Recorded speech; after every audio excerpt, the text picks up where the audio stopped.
Today I want to show you how artificial intelligence is actually unfolding in Zimbabwe. Not just the hype, but the real policies, projects, tools, and people on the ground. If you've ever wondered whether AI is just a buzzword in Harare or a real opportunity for ordinary Zimbabweans, this video is for you.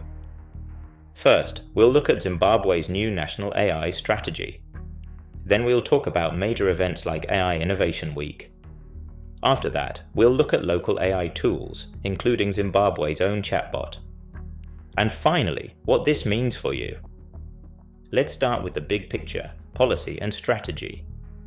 In 2025, Zimbabwe approved a national artificial intelligence strategy that runs from 2026 to 2030.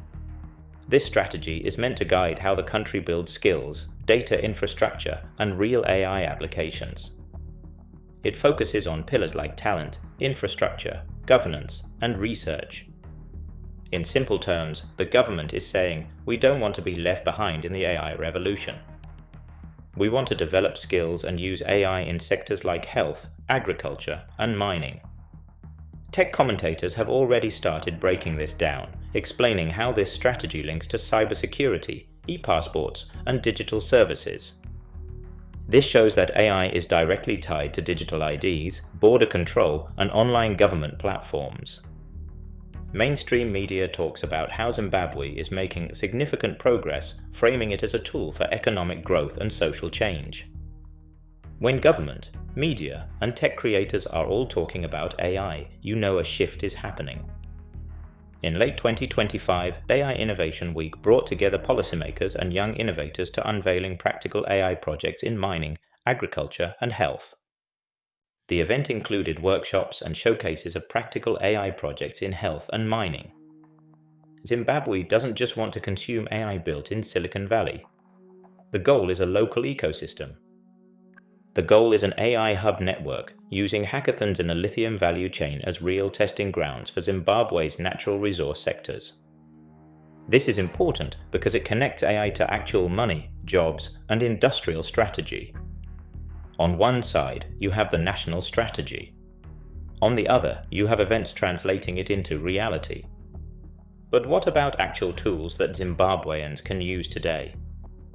One example is Zivai, a local AI chatbot by Zimnat.